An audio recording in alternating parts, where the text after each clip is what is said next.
Hello everyone, मैं महेंद्र कुमार हेटवाल आप सभी का आइकॉनिक नर्सिंग एकेडमी पर स्वागत करता हूं। आज अपन पढ़ेंगे पीडियाट्रिक में GI system, gastrointestinal system. Gastrointestinal system के अपन डिसऑर्डर पढ़ेंगे और डिसऑर्डर अपन एमएसएन वाले नहीं, पीडियाट्रिक वाले पढ़ेंगे। जो एमएसएन में आपको कवर किए जाएंगे वो एमएसएन में पढ़ा दिए जाएंगे और पीडिया में जो आएंगे वो अपन पीडियाट्रिक में पढ़ लेंगे। यहाँ अपन मैं आपको पढ़ा दूंगा। और जो ये डिसऑर्डर है उसकी पहले आप एनाटॉमी ले लो जीआई सिस्टम की, और उसके बाद में 1 बाय 1 अपन डिसऑर्डर पढ़ेंगे।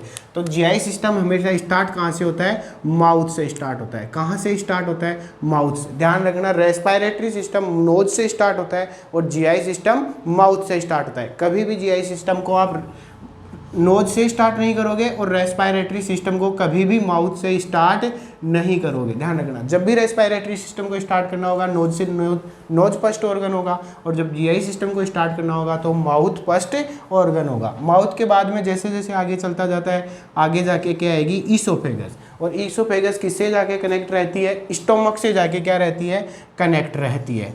किससे जाके कनेक्ट रहती है? स्टोमक से जाके कनेक्ट रहती है। और फिर स्टोमक आगे जाके किससे कनेक्ट होता है? इंटेस्टाइन से। इंटेस्टाइन का फर्स्ट पार्ट ड्यूडिनम, इलियम, ज्यूजिनम, ये पार्ट होते हैं इंटेस्टाइन के। इंटेस्टाइन के बाद में ये इंटेस्टाइन जाती है और आगे जाकर कहाँ जाएगी? लार्ज इंटेस्टाइन बोलेंगे उसको। ये स्मॉल इंटेस्टाइन, और फिर स्मॉल इंटेस्टाइन किस में जाएगी? आगे जाके लार्ज इंटेस्टाइन। और फिर लार्ज इंटेस्टाइन में ये 3 पार्ट होते हैं इसके, असेंडिंग, डिसेंडिंग। असेंडिंग पार्ट ऊपर जा रहा है, ट्रांसवर्स पार्ट और डिसेंडिंग पार्ट। इसके बाद में रेक्टम आ जाएगा और एनल एरिया आ जाएंगे। तो ये सारा सिस्टम जो अपना होता है वो कौन सा सिस्टम होता है? GI system. Mouth, oesophagus, stomach, small intestine, large intestine, rectum part और एनल पार्ट। ये सारा अपना जीआई सिस्टम होता है। तो इसके अंदर अपन डिसऑर्डर पढ़ेंगे। तो डिसऑर्डर, हर डिसऑर्डर जहाँ जहाँ होता है वहीं वहीं की अपन स्टडी करना है। जैसे माउथ जब ओपन होते हैं तो किसके द्वारा ओपन होते हैं? लिप। तो लिप में होने वाला डिसऑर्डर को बोलते हैं क्लेफ्ट लिप। क्या बोलते हैं? Cleft lip. और जो क्लेफ्ट लिप होता है उससे आगे जैसे अपन माउथ में चलते हैं तो माउथ के अंदर जो अपनी पैलेट होती है, हार्ड पैलेट, सॉफ्ट पैलेट, उनके अंदर अगर कोई डिफॉर्मिटी हो जाती है तो उसे बोलते हैं क्लेफ्ट पैलेट। उसे बोलते हैं क्लेफ्ट पैलेट। क्या बोलते हैं? Cleft palate. फिर कैलेट पैलेट पढ़ेंगे। फिर उसके बाद का ऑर्गन है ईसोफेगस। और जिस ईसोफेगस में जाकर अगर कोई डिफॉर्मिटी हो जाती है तो ध्यान रखना, ईसोफेजियल अट्रेशिया ही बोलते हैं। क्या बोलते हैं? ईसोफेजियल अट्रेशिया ही। और ईसोफेगस के जस्ट पीछे की और एक और ऑर्गन पाया जाता है जो रेस्पिरेटरी सिस्टम का पार्ट होता है, ट्रेकिया। और अगर उस ट्रेकिया से इसका क्या हो जाए? कनेक्शन हो जाए, तो जो कनेक्शन होता है 2 ऑर्गनों के बीच में उसको बोला जाता है फिस्टुला। और जब इन दोनों के बीच में हुआ, किसके बीच में? ईसोफेगस और ट्रेकिया के बीच में, तो इन दोनों को बोलते हैं ट्रेकियो ईसोफेजियल फिस्टुला। और ये ट्रेकियो ईसोफेजियल फिस्टुला होता है वो ईसोफेजियल अट्रेशिया के साथ भी हो सकता है और अकेला भी हो सकता है। अगर दोनों के साथ होता है तभी इस डिजीज को क्या बोलते हैं? TEF with EA। अगर अकेला है तो विद EA नहीं आएगा, TEF ही आएगा। EA नहीं है तो TEF ही बोलेंगे। अगर EA प्रेजेंट है, ईसोफेजियल अट्रेशिया प्रेजेंट है, तो उसे TEF विद EA बोलेंगे। मैं भी बता दूंगा अट्रेशिया क्या होता है, स्टेनोसिस क्या होता है, ओबस्ट्रक्शन क्या होता है। जैसे जैसे अपन 1 बाय 1 चलेंगे, जिस डिजीज में अपन आएंगे वैसे वैसे मैं बता दूंगा। यहाँ स्टोमक में अपन गैस्ट्रिक अल्सर और पेप्टिक अल्सर, इनकी जो स्टडी होती है वो एमएसएन में करेंगे। यहाँ अपन स्टडी करेंगे जो स्टोमक का लास्ट एंडिंग पार्ट होता है, पाइलोरस पार्ट। कौन सा पार्ट? Pylorus part. उसकी स्टडी करेंगे यहाँ अपन। और इस पाइलोरस पार्ट का क्या हो जाता है? स्टेनोसिस। तो उसको बोलते हैं पाइलोरिक स्टेनोसिस। यहाँ एक वर्ड आया स्टेनोसिस, यहाँ एक वर्ड आया अट्रेशिया।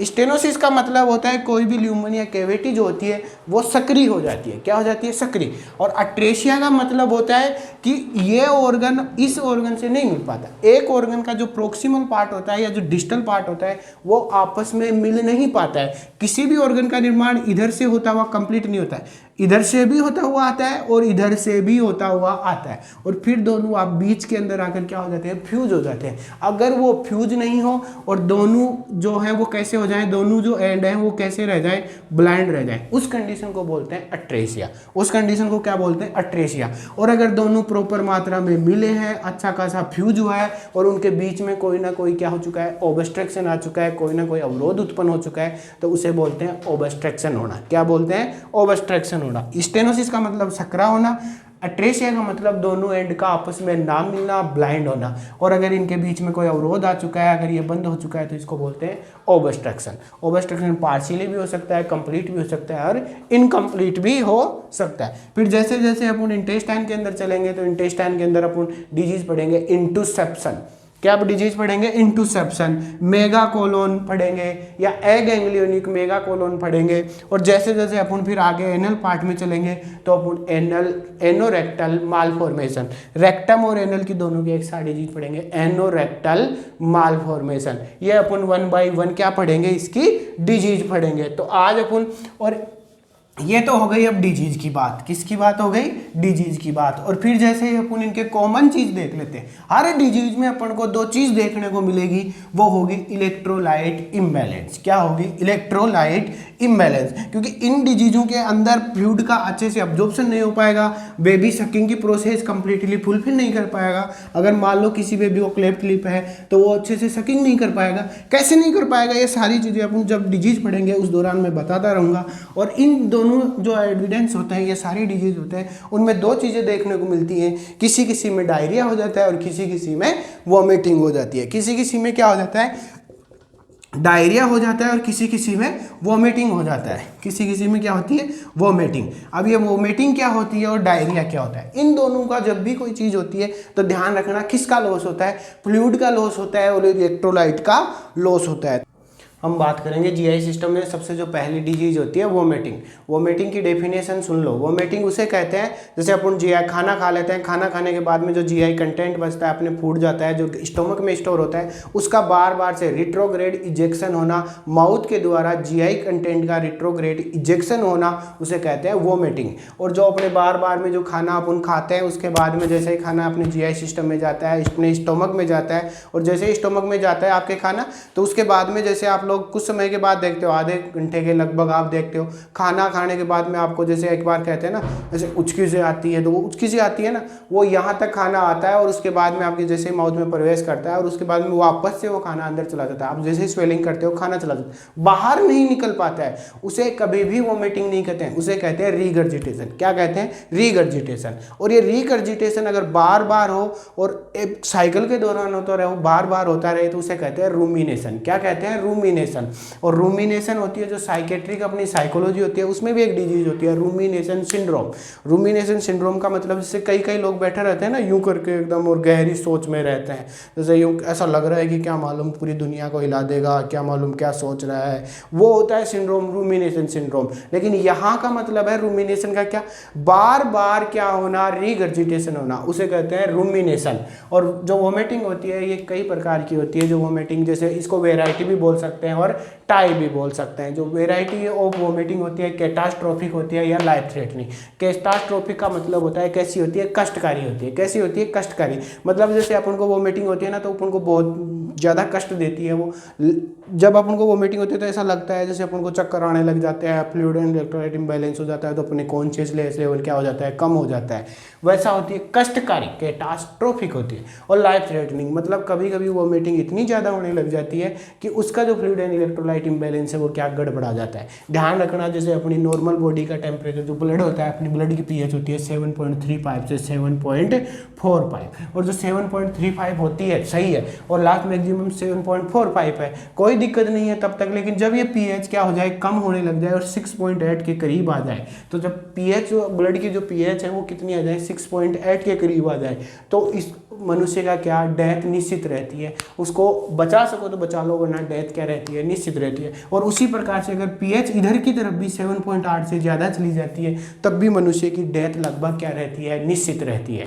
वो उस आदमी को बचाया नहीं जा सकता, बचाया जा सकता है लेकिन उसके लिए एक्स्ट्रा एफर्ट लगाने पड़ते हैं। लेकिन अधिकतर केसेज में ऐसा नहीं होता है, क्योंकि इधर तो जाएगा तो एसिडिक मीडियम की वजह से डेथ होगी, और इधर जाएगा तो बेसिक मीडियम की तरफ से क्या होगी, डेथ होगी। ऐसा होता है। इसलिए ये कभी कभी क्या हो सकती है, है लाइफ थ्रेटनिंग। कैसे हो सकती है लाइफ थ्रेटनिंग? जैसे बार बार वोमिटिंग हो रही है, बार बार वोमिटिंग हो रही है, तो जीआई कंटेंट क्या हो रहा है, बाहर पास आउट हो रहा है। और जब बाहर पास आउट हो रहा है तो अपना जो इसके अंदर जितना एसिड भरा होता है वो क्या हो जाता है, बाहर पास आउट हो जाता है। और जब बाहर पास आउट हो जाता है तो क्या होता है, मेटाबॉलिक एसिडोसिस था। लेकिन अगर एसिड बाहर निकल गया तो क्या हो गया, एल्केलोसिस। तो यहाँ होता है मेटाबॉलिक एल्केलोसिस। रेस्पायरेटरी वाला नहीं, रेस्पायरेटरी वाला CO2 वाले रेस्पायरेशन के दौरान होता है। लेकिन यहाँ अगर जब भी HCO3 का बैलेंस गड़बड़ाता है, जब भी अपना क्या गड़बड़ाता है, HCO3 का बैलेंस गड़बड़ा रहता है, तो उस दौरान होती है क्या, मेटाबॉलिक एल्केलोसिस। और वो जो मेटाबॉलिक एल्केलोसिस के अंदर क्या, बेस नेचर बढ़ेगा। और अगर pH 7.8 को क्या कर गई, क्रॉस कर गई, अगर इस 7.8 को क्रॉस कर गई तो कैसी रहती है, लाइफ थ्रेटनिंग। और अगर एसिडिक की वजह से कैसे हो सकता है, जैसे अपन स्टारवेशन में जाते हैं, कई कई जैसे व्रत वगैरह करते हैं, या कई कई जैसे भूख हड़ताल पे बैठ जाते हैं ना, तो उस कंडीशन को बोलते हैं अपन क्या, स्टारवेशन। क्योंकि माउथ के द्वारा आप जीआई के अंदर जो जीआई सिस्टम है, जो स्टोमक है ना अपना, mainly reservoir of GI system, उसको बोलते हैं किसको, स्टोमक में। और जो स्टोमक के अंदर अगर कोई कंटेंट नहीं जा पाता है तो इसका मतलब वो कहाँ है, स्टारवेशन में है। और जब स्टारवेशन में है ना, तो एक तो फैट का क्या होता है, तुम्हें पता है, फैट का ऑक्सीडोसिन होता है। ऑक्सीडेशन किसका होता है, फैट का होता है। और जब अगर जीआई सिस्टम में कोई कंटेंट नहीं जा रहा होता है तो इसका मतलब एसिड का लेवल धीरे धीरे क्या हो जाता है, बढ़ जाता है। तो स्टारवेशन में क्या कॉज होता है, मेटाबॉलिक एसिडोसिस। क्योंकि जितना HCl स्टमक में पड़ा है वो अपने लेवल को धीरे धीरे वृद्धि करता रहता है और पहुंचता रहता है, क्योंकि उसको पचाने के लिए कोई चीज़ मिलती नहीं है, वो किसी चीज़ में जा नहीं सकता है। क्योंकि आपने ऊपर माउथ से कुछ खा ही नहीं रहे हो, कुछ इंजेक्ट नहीं कर रहे हो, तो आप स्टमक में नहीं पहुंच पाएगा। और जब स्टमक में नहीं पहुंच पाता है, उसी कंडीशन को क्या कहते हैं, स्टारवेशन। और स्टारवेशन में क्या हो सकता है, मेटाबॉलिक एसिडोसिस। और अगर ये pH एसिडिक की तरफ जाती रही और कितनी पे आ गई, 6.8 पे आ गई, तो क्या होती है, लाइफ थ्रेटनिंग होती है, जान जा सकती है उसकी। तो इसलिए जो होती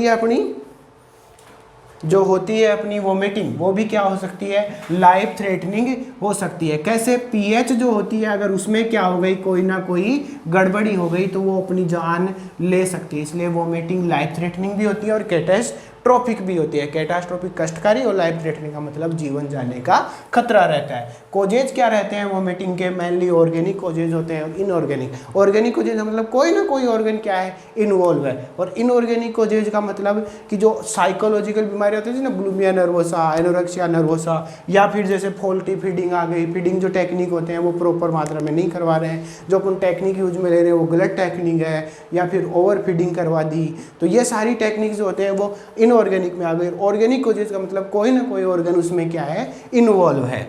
अब जैसे अपन ऑर्गेनिक कोजेज में ले सकते हैं, जैसे स्टेनोसिस वगैरह है, इंटूसेप्शन कोई डिजीज हो चुकी है किसी लड़के को, स्टेनोसिस है, पाइलोरिक स्टेनोसिस की डिजीज है, तो उसको होने के चांसेज होते हैं। वोमिटिंग, ये अपन 1 बाय 1 नीचे पढ़ेंगे, causes of vomiting child age group के अकॉर्डिंग। ये भी causes of vomiting, 2 main causes होते हैं, ऑर्गेनिक और इनऑर्गेनिक। अगर आप एक एक लेना चाहो तब कौन कौन से एज में कौन कौन सा हो सकता है। जैसे नियोनेटल जो पीरियड होता है, नियोनेटल पीरियड मतलब फर्स्ट 28 डेज ऑफ लाइफ, ये नियोनेटल पीरियड को भी 2 भागों में बांटा गया, अर्ली नियोनेट और लेट नियोनेट। पहले जो 7 दिन होते हैं वो अर्ली नियोनेट, और 7 दिन से लेकर जो 28 दिन का पीरियड होता है, 21 दिन वाला, उसको बोलते हैं लेट नियोनेट पीरियड। तो जो नियोनेटल जो पीरियड होता है उसके अंदर अट्रेशिया, मैंने बताया था पहले भी आपको नाम लेते हैं, अट्रेशिया कहाँ होता है, ईसोफेजियल अट्रेशिया। और जब अट्रेशिया हो चुका है, तो जैसे अट्रेशिया हो चुका है तो अपन जैसे ही अपन क्या लेंगे, बच्चा फीडिंग में जाएगा तो फीडिंग का जो मात्रा है वो जीआई सिस्टम में नहीं जा पाएगी। अब जब नहीं जा पाएगी तो यहाँ एकत्रित रहती रहेगी।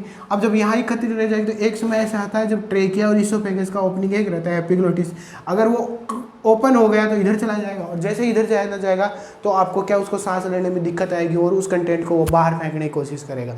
जो अपना रेस्पिरेटरी सिस्टम होता है वो बॉडी जो होती है कंपनसेटरी मैकेनिज्म को स्टार्ट करेगी और कंपनसेटरी मैकेनिज्म के द्वारा इसको वापस से बाहर फेंकने की कोशिश करेगी। तो आपको फ्रूटी सलाइवा देखने को मिलता है या वोमिटिंग देखने को मिलती है। ये अट्रेशिया में हो सकता है। इधर चला जाता है तो उसको निमोनिया वगैरह ये हो सकता है, तो उससे बचाने के लिए भी बॉडी पहले कोशिश करती है। और याद रखना, कभी भी अपनी बॉडी पहली बार जब कोई बैक्टीरिया, वायरस, कोई सी भी डिजीज हो, जैसे हाइपरटेंशन वगैरह हो, बीपी का बढ़ना हो, अगर एक बार बीपी बढ़ती है तो पहले बॉडी खुद ठीक करने की कोशिश करती है और उस प्रोसेस को कहते हैं कंपनसेटरी मैकेनिज्म। उस प्रोसेस को क्या कहते हैं, कंपनसेटरी मैकेनिज्म। बॉडी पहले खुद कंपनसेट करने का कोशिश, तो यहाँ पर भी वही होगा, पहले बॉडी खुद कंपनसेट यहाँ से निकालने की कोशिश करेगी और जैसे निकालती है, इसका मतलब फ्रूटी सेल्स। उसमें फ्रूटी क्यों देखने को मिलेगा, क्योंकि उसमें यूज किसका हो रहा है, हवा का यूज हो रहा है, तो उसमें फ्रूटीनेस देखने को मिलता है। ये अट्रेसिया में हो सकता है। स्टेनोसिस में कैसा, स्टेनोसिस के बारे में मैं बता देता हूँ, अट्रेसिया और स्टेनोसिस। स्टेनोसिस में क्या होता है कि कोई भी चीज़ होती है जो सक्रिय हो जाती है, आपस में कैसी हो जाती है, सक्रिय, या तो उसमें जैसे अपने जो ऑर्गन होते हैं उनकी स्ट्रक्चर होती है, तो उस स्ट्रक्चर में कहीं कहीं पर 4 लेयर पाई जाती हैं, कहीं कहीं पर 3 लेयर, जैसे सब म्यूकोसा, म्यूकोसा, पहले म्यूकोसा, फिर सब म्यूकोसा, फिर मस्कुलर और फिर सिरोसा। तो जहाँ पर 3 पाई जाती है वहाँ सब म्यूकोसा क्या रहती है, एब्सेंट रहती है। तो जो मस्कुलर लेयर होती है अपनी, उसके अंदर लॉन्गिट्यूडिनल मसल्स, सर्कुलर मसल्स, ऐसे मसल्स होती हैं। ये अपने स्टेनोसिस होती है, वो स्टोमक के पाइलोरस पार्ट में ज़्यादातर देखने को मिलती है, और वहीं पर अपन पढ़ेंगे पाइलोरिक स्टेनोसिस के नाम से। तो जब वहाँ पर जो सर्कुलर मसल्स हैं या जो लॉन्गिट्यूडिनल मसल्स हैं उनमें क्या हो चुकी है, हाइपरट्रोफी और हाइपरप्लेजिया। और जब हाइपरट्रोफी और हाइपरप्लेजिया हो जाता है तो कोई भी सेल्स में क्या आ जाती है, अगर आप सीधा डायरेक्ट वे से समझना चाहो तो इस दोनों की सेल्स, दोनों जो लेयर है उनकी सेल्स में क्या आ जाएगी, स्वेलिंग आ जाएगी। तो जैसे ही स्वेलिंग, मान लो अपन जनरली बोल रहे हैं इसको स्वेलिंग का आना, जैसे ही यहाँ स्वेलिंग आती है तो ये जगह का क्या कर लेती है, घेर लेती है। वैसे हाइपरट्रोफी में नंबर बढ़ते हैं और हाइपरप्लेजिया के अंदर साइज की क्या, सेल की क्या बढ़ती है, साइज एंड शेप बढ़ती है। हाइपरप्लेजिया में ध्यान रखना कभी भी नंबर नहीं बढ़ते, साइज एंड शेप बढ़ती है। तो जब सेल की साइज एंड शेप बढ़ेगी तो धीरे धीरे वो ऊपर की तरफ जानी चाहिए, और उसे क्या बोल देते हैं अपन, स्वेलिंग बोल देते हैं एक तरीके से। जैसे अपने यहाँ चोट लगती है तो तुरंत क्या आ जाती है, स्वेलिंग। क्यों आ जाती है, क्योंकि वो सेल की जो इंट्रासेलुलर जो सबस्टांस है वो कहाँ जाता है, एक्स्ट्रा सेलुलर सबस्टांस में, और वो क्या कर लेता है, वहाँ पर एक पिन डेवलप कर देता है और उसको अपन क्या बोलते हैं, स्वेलिंग पार्ट। तो ऐसे अपन ले सकते हैं, बोल सकते हैं स्वेलिंग, लेकिन नहीं, ये हाइपरट्रोफी एंड क्या हुआ है, हाइपरप्लेजिया। क्या हुआ है, हाइपरप्लेजिया। और जब ये हाइपरप्लेजिया हो जाता है तो ये हिस्सा क्या हो जाता है, सकरा हो जाता है, बीच में जगह क्या हो जाती है, कम। ध्यान रखना, स्टेनोसिस उसे बोलते हैं जितना डायमीटर है वो डायमीटर उतना नहीं रह पाता है, किसी किसी जगह वो डायमीटर क्या हो जाता है, कम हो जाता है, उस कंडीशन को बोलते हैं स्टेनोसिस। ये ओबस्ट्रक्शन नहीं है, क्या है, स्टेनोसिस। और स्टेनोसिस होता है ना, पूरा होता है कंप्लीटली, इसीलिए मैंने पहले इतना बनाया उसके बाद में इतना, क्योंकि ये अगर इतना ही होता तो क्या होता है, ओबस्ट्रक्शन। और अगर ये कंप्लीटली फुलफिल हो जाए तो इसे क्या कहते हैं, स्टेनोसिस। क्या कहते हैं, स्टेनोसिस। अब हुआ है ये क्या, स्टेनोसिस। जो मैंने पहले इसीलिए कम बनाया था क्योंकि आप लोग क्या करते हो, ओबस्ट्रक्शन और स्टेनोसिस में कभी भी आप डिफरेंस नहीं दे पाते। ओबस्ट्रक्शन भी 2-3 प्रकार का होता है, ऐसे नहीं कि कंप्लीट वाला ही हो। इनकम्प्लीट वाला ओबस्ट्रक्शन हो जाए तो वो कंप्लीट नहीं, यहाँ पर जो हुआ है थोड़ा सा, यहाँ पर थोड़ा सा, यहाँ पर, ये क्या है, इनकम्प्लीट ओबस्ट्रक्शन है। ओबस्ट्रक्शन हुआ है लेकिन और ज़्यादा, इनकम्प्लीट से और ज़्यादा हो चुका है, पार्शियली क्या हो चुका है, ओबस्ट्रक्शन हो चुका है। और अगर कंप्लीटली ये दोनों आपस में यहाँ पर क्या हो जाते हैं, मिल जाते हैं, मतलब कि कंप्लीट क्या हो चुका है, ओबस्ट्रक्शन हो चुका है। ओबस्ट्रक्शन और स्टेनोसिस में अंतर ये समझ लो, स्टेनोसिस जब भी होगा तो पूरे पार्ट में होगा, और ओबस्ट्रक्शन होगा तो कहीं पर भी हो सकता है। बस इतना ही अंतर है दोनों में, यही देख लेना, स्टेनोसिस और ओबस्ट्रक्शन। और अट्रेसिया क्या होता है, दोनों पार्ट इधर से, एक पार्ट इधर से बनता हुआ आ रहा है और एक ही ऑर्गन का इधर से बनता हुआ आ रहा है। इनको बोलते हैं, दोनों जिस भी ऑर्गन के बीच में जगह रहती है ना खाली, उसे बोलते हैं अपन होल ऑर्गन। और जो होल ऑर्गन होते हैं उसके 2 एंड होते हैं, प्रोक्सिमल और डिस्टल। प्रोक्सिमल और डिस्टल, मतलब ओरिजिन के पास में है तो प्रोक्सिमल और ओरिजिन से दूर है तो डिस्टल। जैसे ये माउथ के तो क्या है, पास में, इसलिए इसको क्या बोलेंगे, प्रोक्सिमल। और ये माउथ से क्या है, दूर है, तो इसको क्या बोलेंगे, डिस्टल। अगर अपन स्टोमक से अगर इस ऑर्गन की गणना करते तो स्टोमक के पास में ये है तो क्या, कौन सा ऑर्गन, प्रोक्सिमल पार्ट। और ये अगर इधर से देखेंगे, स्टोमक से अगर इसको बोलते तो कौन सा पार्ट, डिस्टल पार्ट। इसलिए याद रखना, नियर बाई। और अपन स्टार्ट क्या करते हैं, माउथ से स्टार्ट करते हैं और उसके बाद में चलते हैं इसोफेगस और उसके बाद में स्टोमक। तो तो इसलिए इसको माउथ के पास होने की वजह से जो ऊपर वाला इसोफेगस का पार्ट होता है उसको बोलते हैं प्रोक्सिमल पार्ट, और जो नीचे वाला पार्ट होता है वो होता है डिस्टल। प्रोक्सिमल भी ग्रो करता हुआ नीचे आता है और डिस्टल पार्ट ग्रो करता हुआ कहाँ जाता है, ऊपर। और ऐसे ही ग्रो करते हुए दोनों आपस में मिल जाते हैं। अगर ये दोनों आपस में ना मिल पाए, और जब ना मिल पाए और आपस में दोनों क्या हो जाए, ब्लाइंड हो जाए, इस कंडीशन को बोलते हैं अट्रेसिया। इस कंडीशन को क्या बोलते हैं, अट्रेसिया। तो ये होती है अट्रेसिया और स्टेनोसिस। अट्रेसिया बता दिया, स्टेनोसिस बता दिया। इरिटेशन, इरिटेशन का मतलब है जब आपने जब फीडिंग करवा रहे हो, जैसे कि आप नॉर्मल ब्रेस्ट फीडिंग नहीं करवाते हो, किस फीडिंग में चले जाते हो, गाय की फीडिंग में, गाय का दूध पिलाने लग जाते हो, काउ फीडिंग लगाने लग जाते हो, बोतल फीडिंग लगाने लग जाते हो, या फिर जैसे फॉर्मूला फीडिंग करवाने लग जाते हो, तो वो अपने जीआई सिस्टम के लिए क्या नहीं रहती है, सुटेबल नहीं रहती। जो चीज़ मिलनी चाहिए, जो चीज़ सुटेबल होनी चाहिए वो अगर ना मिले और दूसरी चीज़ मिले तो कुछ समय के लिए क्या होता है, इरिटेट होता है। जैसे तुम लोग मान लो कोई भी ऑपरेशन वगैरह कराते हो, किडनी ट्रांसप्लांटेशन वगैरह कराते हो, तो बॉडी उसे इजीली क्या नहीं कर पाती है, एक्सेप्ट नहीं कर पाती है कुछ समय के लिए, और उसके बाद में उस चीज़ को वो क्या करने लग जाती है, एक्सेप्ट करने। वैसा ही यहाँ होता है, जीआई सिस्टम की जो म्यूकोसल इंटीग्रिटी होती है या जो म्यूकोसल मेम्ब्रेन होती है वो क्या नहीं कर पाती है, उस चीज़ को अडेप्ट नहीं कर पाती है और क्या करने लग जाती है, इरिटेशन कोज करने लग। और जब इरिटेशन होता है तो उस चीज़ से वो सहन नहीं होगा, तो जब सहन नहीं होगा तो वो उसे बाहर निकालने की कोशिश करेगी, और उसे बाहर निकालने की कोशिश करेगी तो उसे ही कहते हैं क्या, वोमिटिंग। उसे ही कहते हैं क्या, वोमिटिंग। ये होते हैं फॉल्टी फीडिंग टेक्निक। अब आपने जो फीडिंग करवा रहे हो वो सही वे से नहीं है, और जब सही वे से नहीं है तो बच्चा स्वेलिंग नहीं कर पाएगा, और जब स्वेलिंग नहीं कर पाएगा तो क्या करेगा, बाहर पास आउट करेगा, और उसे ही कहते हैं वोमिटिंग। तो ये, और इनपेंसी पीरियड, इनपेंसी पीरियड में क्या हो सकता है, वो stenosis gastro-oesophageal reflex, gastro-oesophageal reflex भी इंपॉर्टेंट रोल पैदा करते हैं। अगर आप जो ये इसोफेगस फिक्स होती है, ये इसोफेगस क्या होती है, फिक्स होती है, जब इसके अंदर कोई कंटेंट आप प्रोवाइड करवाते हो, अब ये इनफेंसी पीरियड में आ गया तो खाना स्टार्ट कर देगा, विनिंग स्टार्ट हो जाएगी। या जब तक ये न्यूनेटल पीरियड या जो 6 मंथ का पीरियड होता है वहाँ तक आप ब्रेस्ट फीडिंग पर ही डिपेंड रहता है बेबी, लेकिन जैसे इनफेंसी पीरियड में आते हैं तो विनिंग स्टार्ट हो जाते हैं। अब विनिंग स्टार्ट हो जाता है तो कुछ कठोर सब्सटेंस भी आप उनको देने लग जाते हैं। अब जब ये पहली बार आप दोगे तो ये इसोफेगस की तो आदत पड़ी हुई है सीधा लिक्विड पास करने की, लेकिन लिक्विड पास नहीं, कुछ कठोर आ रहा है तो वो उसे पास नहीं कर पाएगी नीचे की तरफ, वो सोचेगी ये गलत चीज़ आ गई है तो इसे वापस से फेंकेगी, और जब वापस से फेंकती है उसे कहते हैं रिफ्लेक्स का आना। और जब रिफ्लेक्स, ये गैस्ट्रोइसोफेजियल रिफ्लेक्स आएंगे तो गैस्ट्रो का मतलब जीआई कंटेंट है और इसोफेगस का मतलब इसोफेगस के द्वारा रिफ्लेक्स जनरेट हो रहे हैं, तो वो उनको बाहर फेंकने की कोशिश करेगी वापस से कि ये गलत चीज़ अपने अंदर क्या हो रही है, एंटर हो रही है, तो उसे वापस से फेंकने की कोशिश करेगी गैस्ट्रोइसोफेजियल रिफ्लेक्स के द्वारा। और जब वापस से माउथ के द्वारा बाहर निकलेगा उसे जो कहते हैं वोमिटिंग, क्योंकि मैंने बताया था गैस्ट्रो इंटेस्टाइनल जो भी सबस्टांस होता है, जो भी गैस्ट्रिक सबस्टांस होता है उसका रिट्रोग्रेड इजेक्शन होना, बार बार इजेक्शन होना, उसे कहते हैं वोमिटिंग। और जो नेक्स्ट बताया ओवर फीडिंग, यहाँ आ जाएगा बच्चा तो क्या करते हैं माँ बाप जो होते हैं उसको ज़्यादा खिलाने पिलाने के, मोटा करने के चक्कर में खूब दबा के दूध पिलाते हैं, खूब दबा के वीनिंग शुरुआत कर देते हैं, तो ज़्यादा खाने से भी बच्चा क्या कर देता है, वोमिटिंग, क्योंकि स्टोमक जितना पचा सकता है उतना तो पचाता है, जो नहीं पचाता है उसको वो क्या कर देता है, बाहर निकालने की कोशिश करता है, ये मेरे बस की बात नहीं है, और उसे बाहर निकालने किसके द्वारा, रिफ्लेक्स के द्वारा, और जब उसे बाहर निकालने की कोशिश करता है तो उसे क्या कहते हैं, वोमिटिंग। तो वोमिटिंग हो जाती है। फॉल्टी फीडिंग टेक्निक्स भी यही है कि आपने सही से टेक्निक्स फीडिंग नहीं करवाई, और जब वो स्वेलिंग नहीं कर पाएगा, जैसे मान लो फॉल्टी फीडिंग के अंदर ये ले लो कि बेबी का आप पोजीशन सही से देना होता है, जैसे अगर आप उसको फीडिंग करा रहे हो तो आपको बैठ के करवाना होता है, ऐसे नहीं लेट के करवा रहे हो, सो के करवा रहे हो, कैसे भी करा रहे हो, तो ऐसा नहीं खड़े खड़े फीडिंग करा रहे हो, नहीं, आराम से बैठो और उसकी प्रॉपर पोजीशन दो, और प्रॉपर पोजीशन देने के बाद में जैसे आप दोगे, जैसे ही बच्चा स्वेलिंग करेगा तो कहाँ जाना चाहिए, जीआई सिस्टम में जाना चाहिए, ना कि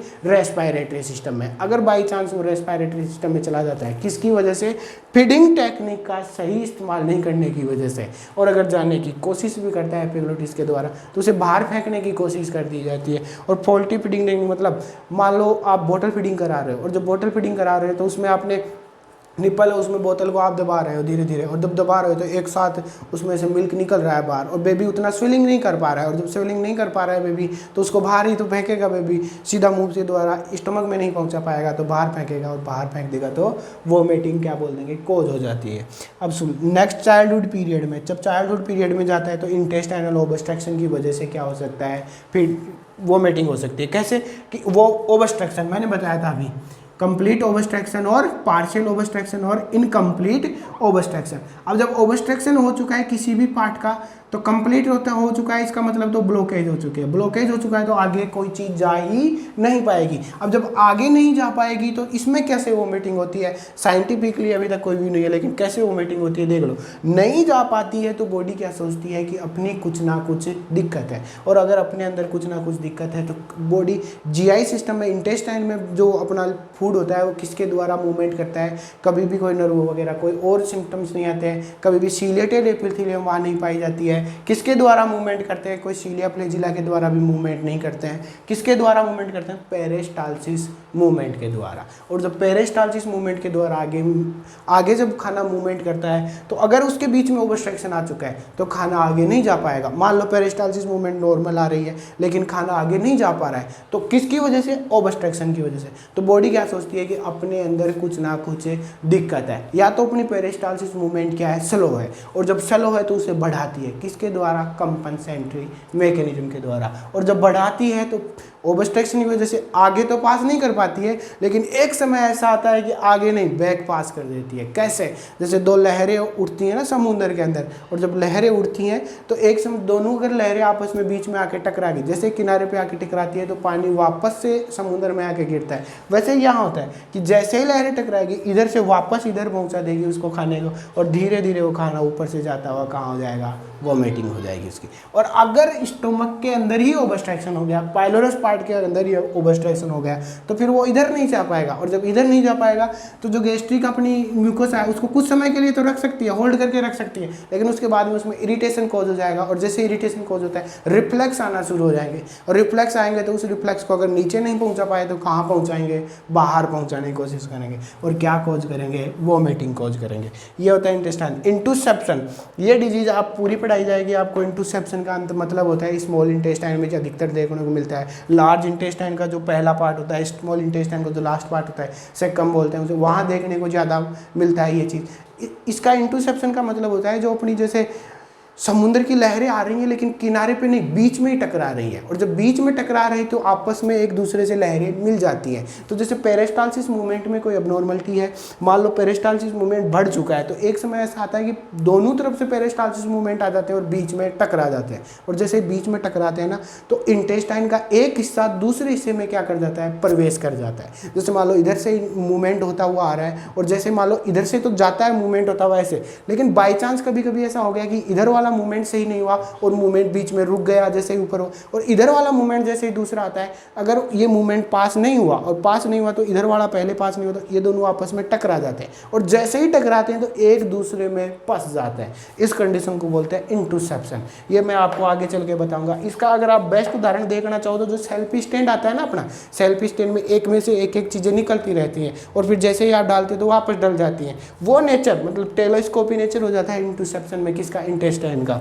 यूटीआई यूरिनरी ट्रैक्ट इन्फेक्शन हो जाए तब भी आपको क्या देखने को मिलती है? वॉमिटिंग। साइकोजेनिक कोजेज होते हैं जैसे बुलिमिया नर्वोसा, एनोरेक्सिया नर्वोसा, और ये कोजेज की वजह से भी क्या हो सकती है? वॉमिटिंग। क्योंकि बुलिमिया नर्वोसा और एनोरेक्सिया नर्वोसा जो होती है डिजीज, उनमें जो अपने फिगर को मेंटेन रखने के लिए जो गर्ल्स होती हैं वो खाना खाना ही नहीं चाहती हैं, और खा भी लेती हैं तो उसे क्या कर देती हैं? वॉमिट कर देती हैं। इजेक्शन जो रिफ्लेक्स जगा के गेब रिफ्लेक्स वो वापस से क्या करके स्टिमुलेट करके खाने को क्या करना चाहती हैं? बाहर निकालना चाहती है।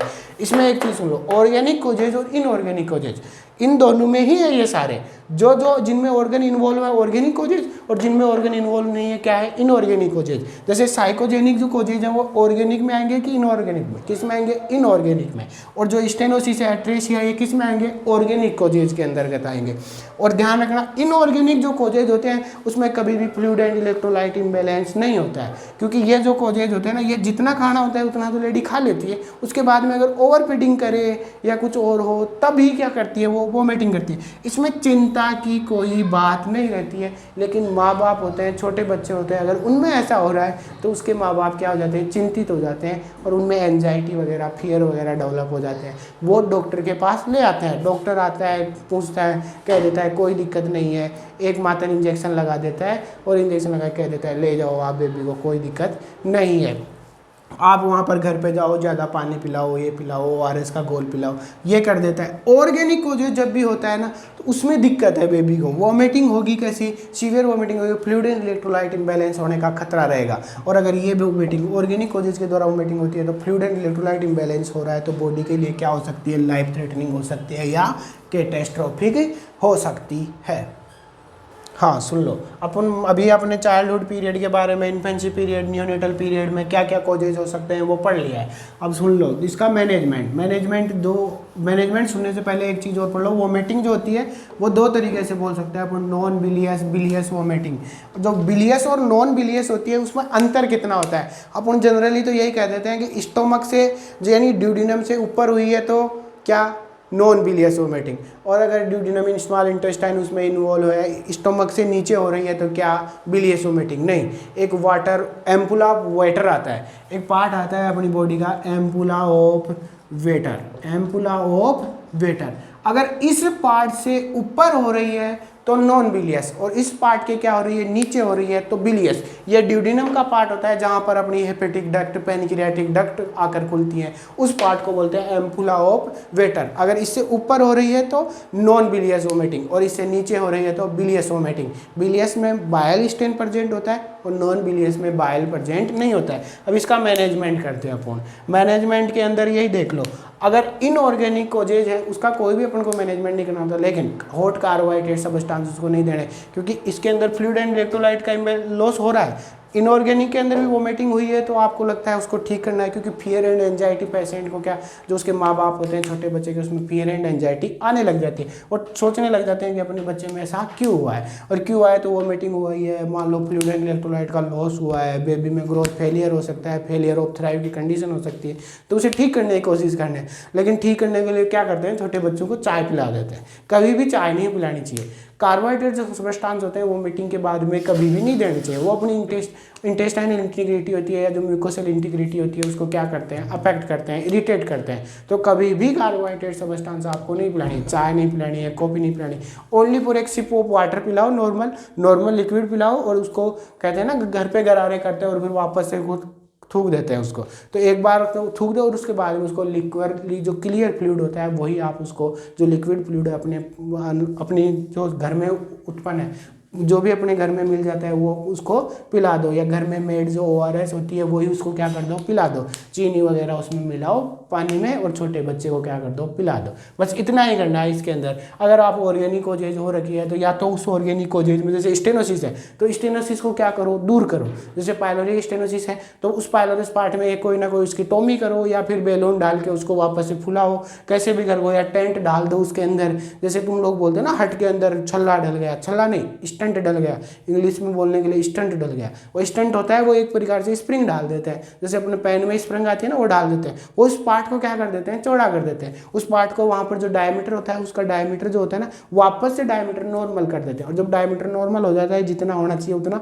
तो जो फ्लूइड होता है वो आगे निकलने लग जाता है। यही कंडीशन अगर स्टेनोसिस है तो आपको कोई ना कोई ऑपरेशन सर्जरी के द्वारा, कैसे भी मेडिकल कर सको तो मेडिकल, और सर्जिकल कर सको तो सर्जिकल, कैसे भी करके उस चीज़ को क्या करो, ठीक करो। जैसे अट्रेसिया की कंडीशन है तो प्रोक्सिमल एंड और डिस्टल एंड जो भी है उसको आपस में मिलाओ किसी न किसी सर्जरी के द्वारा। अब ये सर्जरी कौन कौन सी, जैसे जैसे अपन पढ़ते जाएंगे वैसे वैसे मैं हर किसी का नाम बताता रहूँगा। इंटूसेप्शन आ चुका है, टेलीस्कोपिक नेचर आ चुका है तो उसको क्या करो, दूर करो।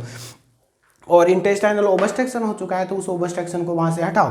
इंटेस्टाइनल ओबस्ट्रक्शन उस पार्ट को वहाँ से हटाओ। एनोरेक्टल मालफॉर्मेशन हो चुका है, जैसे एगैंग्लियोनिक मेगा कोलोन हो चुका है तो जो गैंग्लियन एब्सेंट हो सके उस पार्ट को हटाओ, वहाँ से काट के हटा दो, रिमूव कर दो। तो ये सारे आपको उसको क्या करना है, मैनेजमेंट करना है। और अगर किसी थेरेपी की वजह से, जैसे कैंसर पेशेंट वाले होते हैं उनमें वोमिटिंग देखने को मिलती है, अगर ऐसे पेशेंट है, या जो साइकोलॉजिकल पेशेंट होते हैं ना, ज़्यादातर किसी के वोमिटिंग होती है, सेम टाइम पर वोमिटिंग होती है, हर टाइम हर डे वोमिटिंग करता है वो बंदा, उसको साइकोलॉजिकल प्रॉब्लम हो जाती है कि मैं खाना खाने के बाद में आधे घंटे बाद में मुझे वोमिटिंग करनी ही करनी है। वो चाहता नहीं है लेकिन उसका मन जो होता है वैसा ही करने लग जाता है बार बार में। तो ऐसे लोगों के लिए ट्रीटमेंट अलग से करते हैं। तो उस ग्रुप को बोलते हैं पैनथियोजाइनिन ग्रुप, जिसमें एंटीसाइकोटिक ड्रग आ जाती है, एंटीमेटिक ड्रग आ जाती है। इन ड्रग को आपस में कॉम्बिनेशन करके उस पेशेंट को क्या करना होता है, देना होता है। और वैसे अपन जो जनरली डोमपेरिडोन देते हैं या फिर क्या देते हैं, मेटाक्लोप्रोमाइड जो ड्रग होती है उसका क्या करते हैं, इस वोमिटिंग में यूज करते हैं। मेटाक्लोप्रोमाइड और डोमपेरिडोन अपन जनरली क्या कर देते हैं, यूज कर देते हैं। जैसे ओमिडी के नाम से आती है, ओमेजडी के नाम से जो ड्रग आती है उसमें डोमपेरिडोन और मेटाक्लोप्रोमाइड ही होता है। और अगर थेरेपी कैंसर वाले में तो पैनथियाजिन जो ग्रुप आता है उसमें एंटीसाइकोटिक, एंटीमेटिक, ये सारे आपस में मिले हुए रहते हैं। हर ड्रग 2-3 ड्रग होती है, इनको एक साथ देना रहता है उस पेशेंट को, जिसके क्या हो, साइकोजेनिक ये प्रॉब्लम हो, इनऑर्गेनिक कोजेज के द्वारा क्या हो रही हो, वोमिटिंग हो रही हो।